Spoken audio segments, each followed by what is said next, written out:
Good evening, I'm Leanne Gerari. Welcome to Business PNG, your weekly look at business news and updates. Opportunities Beyond the Boom was the theme for the 30th Annual Australia-Papua New Guinea Business Forum that was held in Cairns last week. The theme could not have come at a better time, especially when the PNG LNG project commissioned its first ever gas production just a couple of days before the forum began. Attending the forum was Prime Minister Peter O'Neill as well as the Australian Foreign Affairs Minister Julie Bishop. While the opportunities were very much highlighted, Mr. O'Neill was also quite vocal about the challenges that the resource boom has placed for Papua New Guinea, given the fact that there are other LNG projects in the pipeline. The PNG LNG project has just shipped its first tanker load of liquefied natural gas from Papua New Guinea to Japan. The $19 billion project, operated by ExxonMobil PNG, and the imminent departure of the first cargo aboard the Spirit of Hela to Japan, is the biggest event in the country's economy in years. It's just an enormous achievement for the team that's been working this for years to actually see the first cargo sail. It's not just the project management team, but I think also the government, co-venturers, and others, communities who've had a role to play in helping us deliver the project. It's just an amazing feeling to get to this point. This was all the topic of discussion at the recent 30th Annual Australia-Papua New Guinea Business Forum held in Cairns last week. The theme Opportunities Beyond the Boom started the conversation of where PNG was headed after exports of first gas, the initial economic boom that will undoubtedly accompany it, and the opportunities and challenges that come along with it. In his keynote address, Prime Minister Peter O'Neill made the point that managing the country's economy after the boom would be a challenge. With sturdy predictions from the Asian Development Bank of record windfalls in the country's GDP of 6% this year and an impressive 21% by next year due to the exports, PNG is still failing to improve in some vital areas. Are we in Papua New Guinea manage and maximize our opportunities beyond the LNG-driven boom is a challenge for our government and, of course, of our private sector and development partners alike. Prime Minister O'Neill also added that with the slowing down of construction phase of the first PNG LNG project, the government is now faced with the challenge of getting future projects such as Elk, Antelope and Stanley gas fields off the ground. What we're trying to do is make sure that we bring many of these developments to the market as quickly as possible, because the gas market is becoming competitive, and that means that the prices might come down. We need to secure the customers quickly. Many of our people within the region, especially in Australia and many parts of the Pacific, and the northern, not Pacific but in Asia, particularly in Indonesia, there's a lot of developments taking place in this market. So Papua New Guinea needs to take a position quickly, just as we have done with the LNG project with Exxon. We need to make sure that they are developed quickly. So that is the challenge that we have. So we are working closely with Total and Interoil and Oilseeds, the developers of that project, to take it to its development stage as quickly as possible.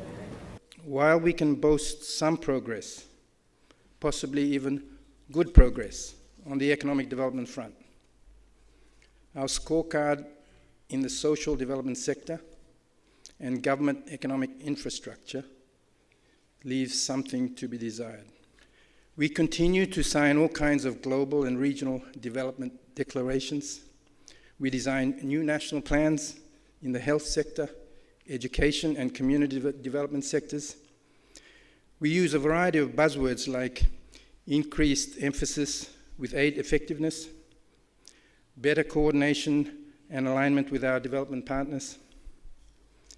But at the end of the day, after nearly 40 years of independence, we in PNG are ranked 156 out of 187 countries on the UN Human Development Index. And perhaps more tellingly, when we compare ourselves to our Pacific Island neighbors, we rank last on the UN Development Human Index. Of greater concern, we are not improving. Australian Foreign Affairs Minister Julie Bishop has said the way aid is delivered to Papua New Guinea must change after the country dropped down the UN development rankings, despite receiving more than $500 million a year from Australia. At the forum, Bishop said a new approach was needed that would see the private sector more heavily involved in promoting growth after concerns continue to be raised about high infant mortality rates and maternal health in the country. We do need a new and innovative approach. I am troubled by the fact that despite significant investment in aid into Papua New Guinea over many decades, in some vital areas there's been no discernible progress. I'm troubled by the fact that PNG has fallen from 77th place on the United Nations Human Development Index in 1975 to 156th today. And I'm troubled that PNG is not expected to meet one of the Millennium Development Goals by 2015. These goals judge progress on social indicators in areas like maternal health and infant mortality. So a new approach is needed, and that's what I'm determined to deliver after close consultation and cooperation with the Papua New Guinea government. Prime Minister O'Neill, on his part, did not gloss over PNG's development challenges, but listed the priority areas the government are facing head-on in order to lessen the challenges. Infrastructure is seen as central to the country's future development, with around 2.7 billion kina budgeted for infrastructure in 2014. Improving the business environment for the agriculture and SME sectors was also listed as key government spending areas. As you know, we have significantly lifted spending on infrastructure, especially on economic development infrastructure such as roads, seaports, airports, electricity and water supply. That is also going to provide work for our private sector, especially the construction companies and their employees. We have also lifted spending on schools in our health sector that will again bring enormous benefit to our social sector, and it will again enormously benefit the economy of our country.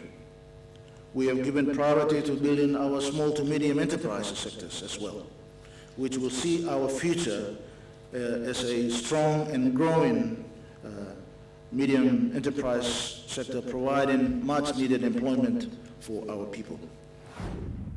Stay with us. We shall bring you more on the forum right after this short break.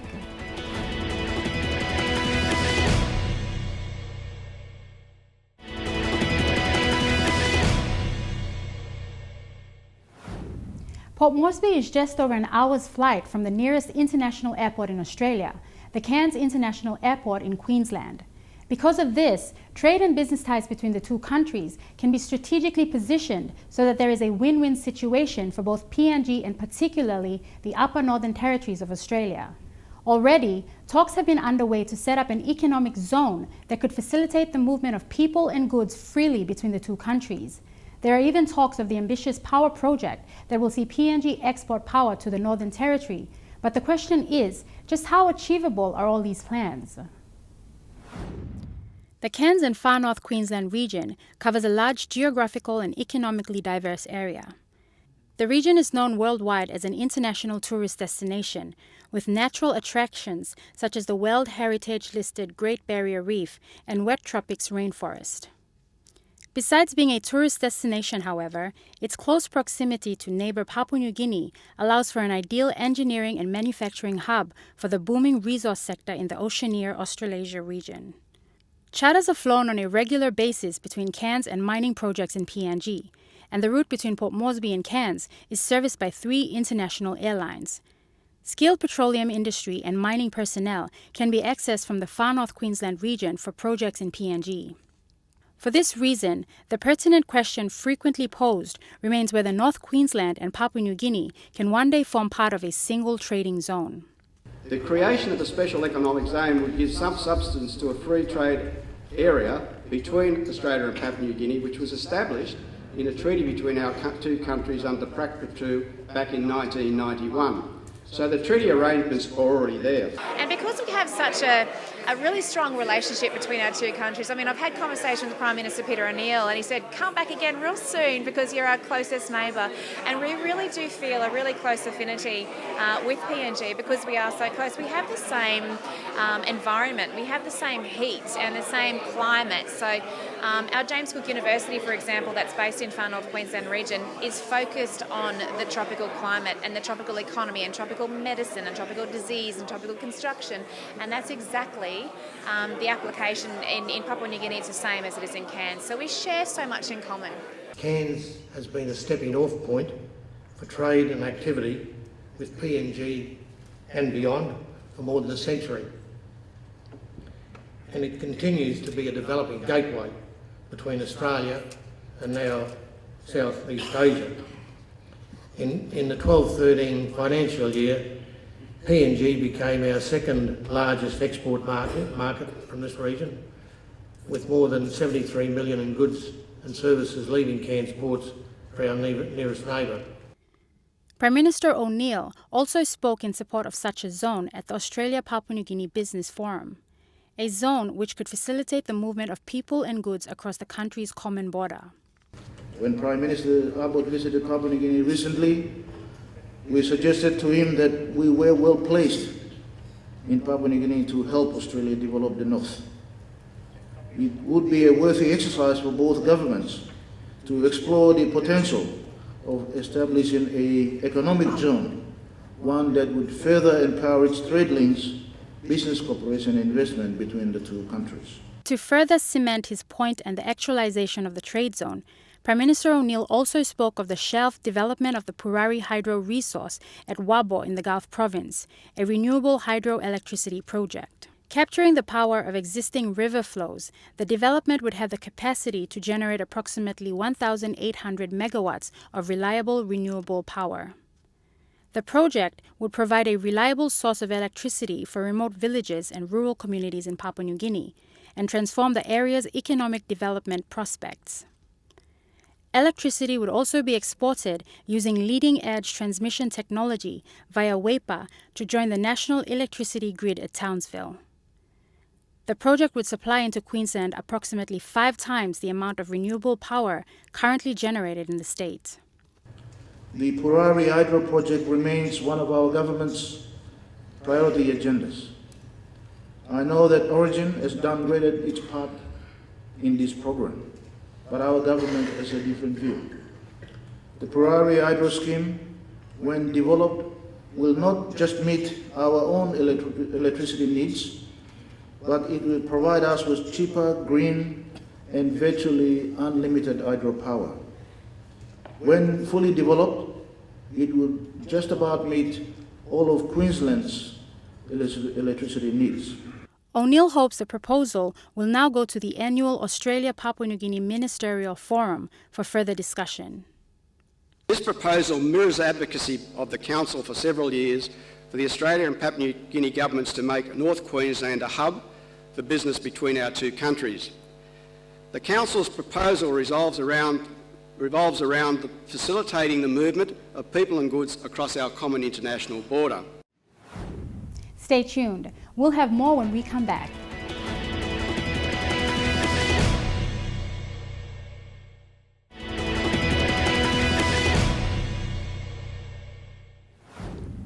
And now we bring you some business news before we wrap things up. Bank South Pacific last week released its first quarter results.